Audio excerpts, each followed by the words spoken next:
Shalom Uvracha. Nossa aula de hoje é sobre o verdadeiro Monte Sinai. Quando vocês digitam no Google a palavra Monte Sinai em qualquer língua, vai aparecer uma montanha pertinho de Israel, no deserto do Sinai, mas pertinho de Israel mesmo. E o governo de Israel, Ministério do Turismo, lucra muito em relação a isso, que pessoas de religiões cristãs, eles vêm conhecer o Monte Sinai bíblico e entram em Israel e trazem dólares, euros e tudo mais. Então, o governo de Israel publica, olha, está aqui o Monte Sinai. Então, eles não têm nada para eles, não são o governo, como a gente falou, tem o governo, tem o rabinato. E no governo tem o Ministério do Turismo, não tem nada a ver com o rabinato. Então tudo que eles te falam é custo-benefício deles, não tem nada a ver com a gente. Só que, se nós fizermos o cálculo que um povo inteiro, 600 mil homens entre 20 e 60 anos de idade, cada um tinha muitos e muitos filhos, e tinha os pais, e vamos chegar numa conta de milhões de pessoas, mas milhões mesmo. E esses milhões de pessoas, imagina, faz a estatística, num grupo de milhões de pessoas que vai sair do Egito, vai andar até o Monte Sinai e vai chegar lá em 49 dias. Nesse grupo, uma parte desse grupo eram mulheres grávidas com crianças pequenas, e os meios de locomoção, eles não eram como hoje, que você tem ônibus, e a maioria do pessoal foi a pé mesmo. Ou seja, assim, eram milhões de pessoas, vamos dizer assim, até poderíamos dizer, em relação a crianças até 20 anos, que eram milhões de crianças que ainda, desde um recém-nascido até alguém que faz 20 anos. Então, imaginando o ritmo, quanto tempo uma mulher grávida com uma criança pequena conseguiria andar durante um dia. Claro que ela teria que parar, descansar um pouquinho. Tudo isso era levado em conta. Quer dizer, essa caminhada foi nivelada por baixo. Ela foi uma trilha de acordo com as pessoas mais frágeis, de acordo com o ritmo das pessoas mais frágeis. E cada detalhe que a gente acrescenta, a gente vai ter que colocar o Monte Sinai mais próximo ao Egito do que a Israel. Porque se eles saíram do Egito num ritmo de mulheres grávidas e crianças pequenas e chegaram ao Monte Sinai em 49 dias, então o Monte Sinai estava pertinho do Egito. Por outro lado, Midian, o que a gente tem assim de mais ou menos, a gente não tem como confirmar exatamente onde era Midian, mas também pelas mesmas estatísticas, Midian era bem pertinho do Monte Sinai, porque Moshe Rabbeinu era o pastor de Yitro da nossa Parashá, e um carneirinho fugiu até o Monte Sinai. Então, quanto o carneirinho pequenininho conseguiria correr, e Moshe Rabbeinu correndo atrás dele, tá bom, mas quanto o próprio carneirinho conseguiria correr, ele chegou até o Monte Sinai. Então o Monte Sinai ficava entre o Egito e Midian, numa distância que um carneirinho conseguiria chegar até ele de Midian, e uma mulher grávida com uma criança no colo conseguiria chegar em 49 dias. Esse era o lugar onde ficava o Monte Sinai. E então, se você tivesse hoje que fazer isso no mapa, você ia pegar a Arábia Saudita entre no extremo lá do lado do Mar Vermelho, iria colocar lá Midian, e do outro lado iria colocar o Monte Sinai. Deixo para vocês a lição de casa, mas assim, esses dois lugares, a Arábia Saudita, que provavelmente a Midian era lá, e a península do Sinai, onde ficava o Monte Sinai, eles são próximos, então a gente não sabe quanto da Arábia Saudita antiga, vamos dizer assim, quanto do Midian entrava para dentro da península do Sinai. Pode ser que o Midian, naquela época, ele era dentro da península do Sinai também. Então a gente não tem como fazer esse cálculo de acordo com os dados de hoje. Muita coisa a gente erra, porque a gente pega dados de hoje e tenta aplicar ao passado. E isso é uma das coisas, mas o que a gente sabe é que esse Monte Sinai que fica do lado de Israel não é o Monte Sinai da Torá, porque uma mulher grávida com uma criança pequena não teria como chegar até Eilat, até perto de Eilat, em 49 dias. E o carneirinho de Moshe Rabbeinu que fugiu também não teria como chegar até perto de Eilat. Então, o Monte Sinai, quando vocês digitam Monte Sinai no Google, vai aparecer que o Ministério de Turismo de Israel te dá passeios pela bagatela de não sei quantos dólares ou quantos euros. Não é o Monte Sinai da Torá, é o Monte Sinai do Ministério do Turismo. É o Monte Sinai do comércio, não é o Monte Sinai da religião, é o Monte Sinai do comércio. E como surgiu esse Monte Sinai do comércio? E hoje ainda eles estão meio com problemas, né? A empresa de turismo tá perdendo dinheiro, então com certeza eles vão publicar mais. Agora ainda para Yitro, eles vão querer ganhar alguma coisinha com isso. Venha conhecer o lugar mais histórico da nossa história. Só que o Monte Sinai na Torá não teve um acompanhamento. O povo de Israel recebeu a Torá no deserto, porque o deserto é o lugar de ninguém. Para que a gente não possa dizer que, olha, uma pessoa agora veio para o judaísmo é nosso. O judaísmo não é nosso, o judaísmo é de Deus. Por isso, Deus deu a Torá no deserto, que é um lugar de ninguém. Deus nos escolheu como povo escolhido, e Deus deu direito aos outros povos de se converter ao judaísmo. Tudo isso está na mão de Deus. Ou seja, o fato de Ele ter escolhido a gente como povo escolhido, o fato de Ele ter dado a opção para qualquer povo do mundo para também se tornar parte do povo escolhido, isso tudo está na mão de Hashem.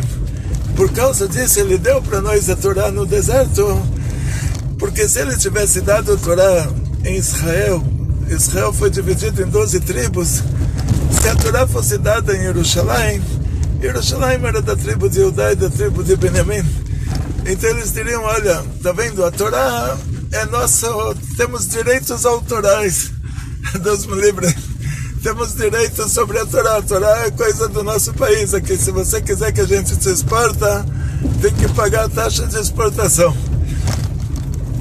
Então Deus deu a Torá no deserto, que é lugar de ninguém, para mostrar que a Torá é de todo mundo que quer se aproximar da Torá, é direito dele de se aproximar da Torá. E continuação, da onde surgiu então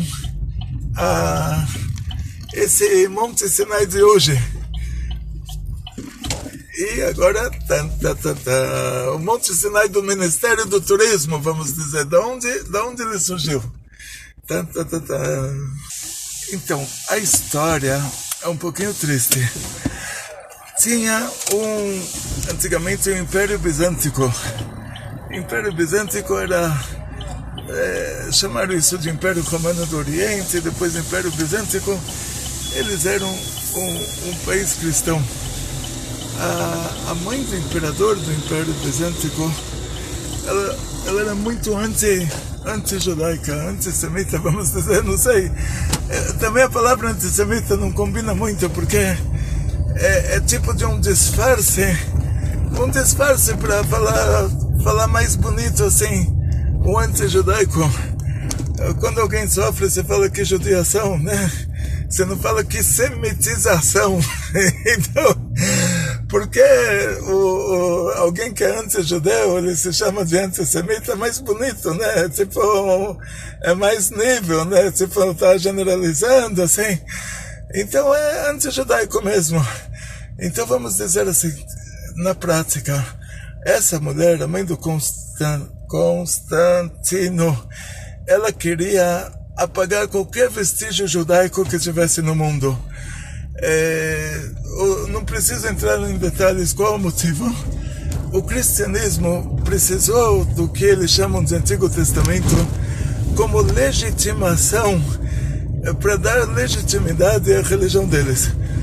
Por quê?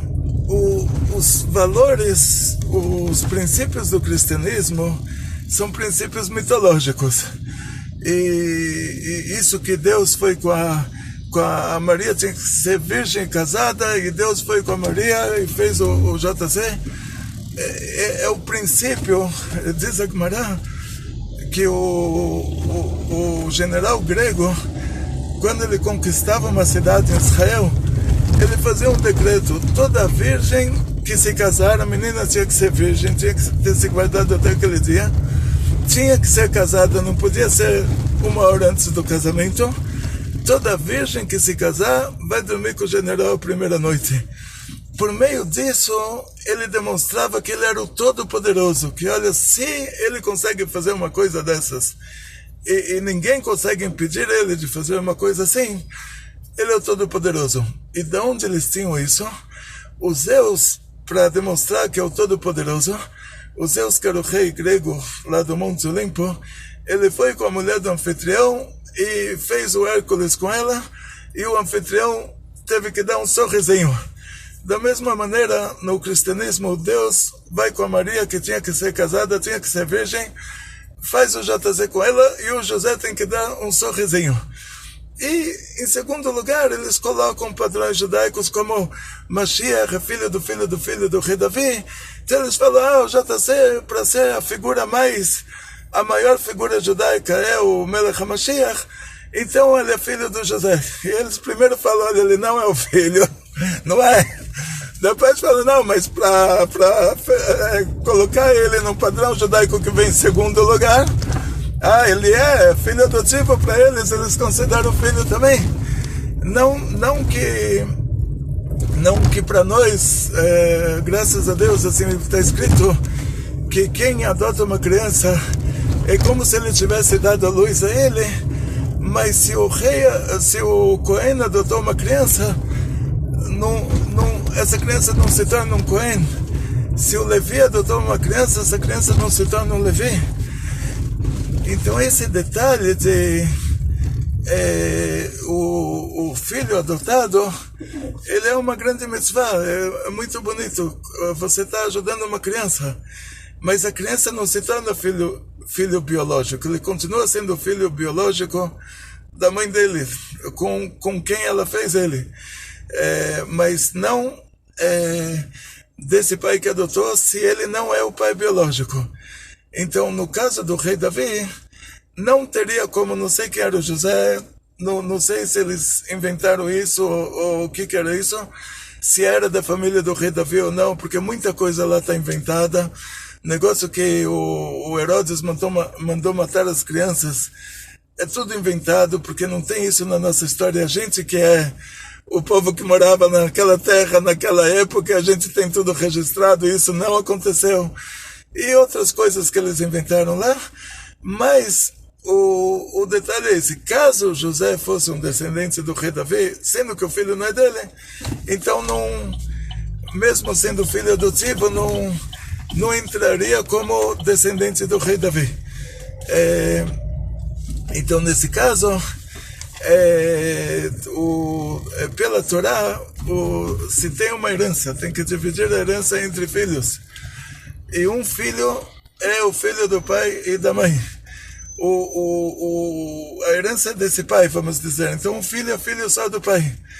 E o outro filho é filho só da mãe. O outro filho é um filho adotivo. O pai tem que deixar no testamento antes que ele está deixando a herança para os três. Porque se ele não deixar nenhum testamento, automaticamente só vai passar para quem é filho desse pai, porque a herança era do pai.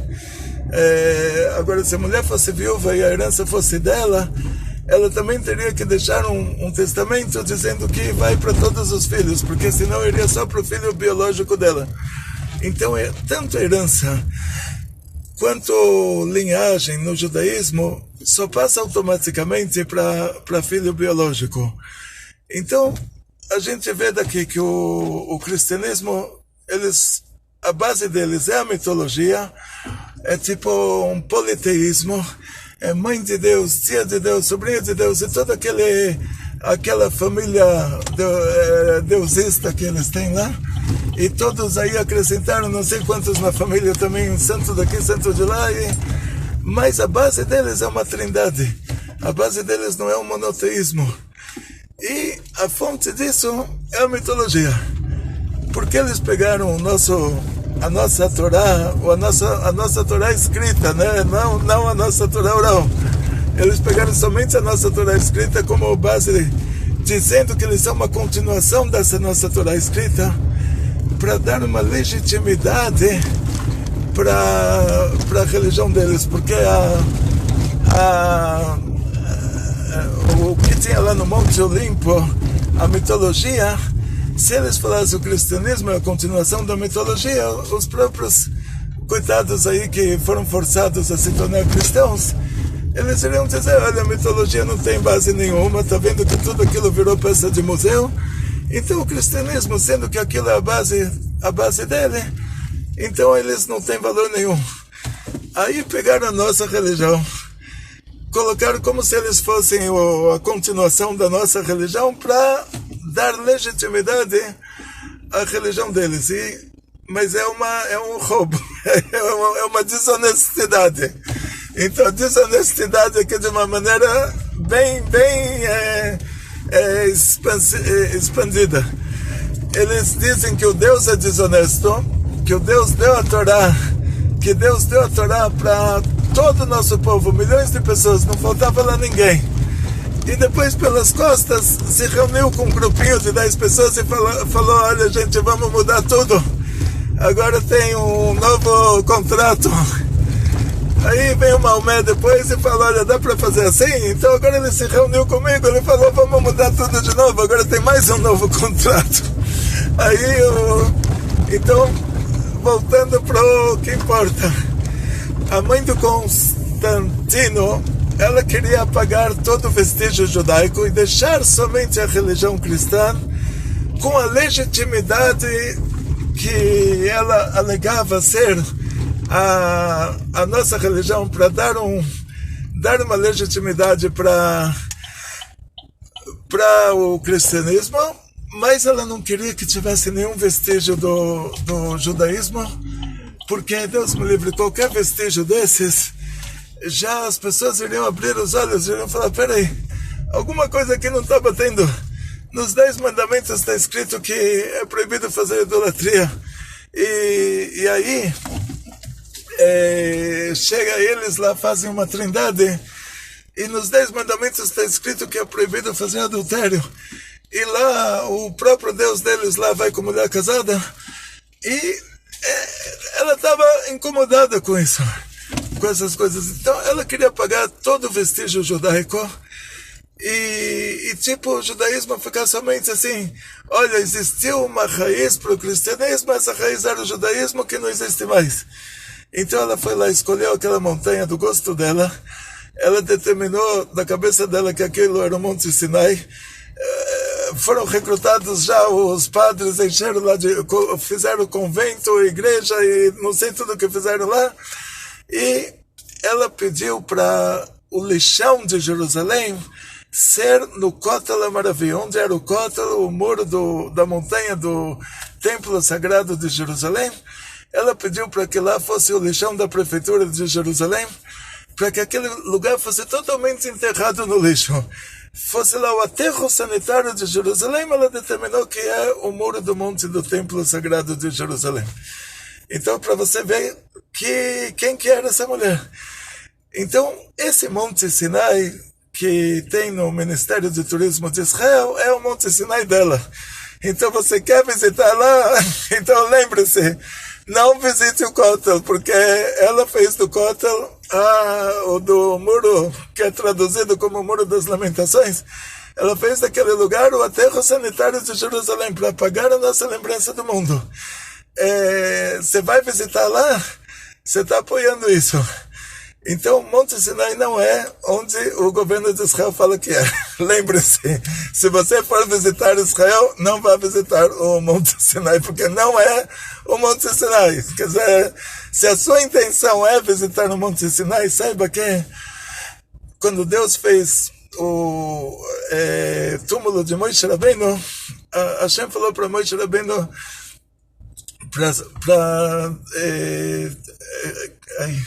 não sei como se fala em português, vamos dizer assim, uma linguagem bem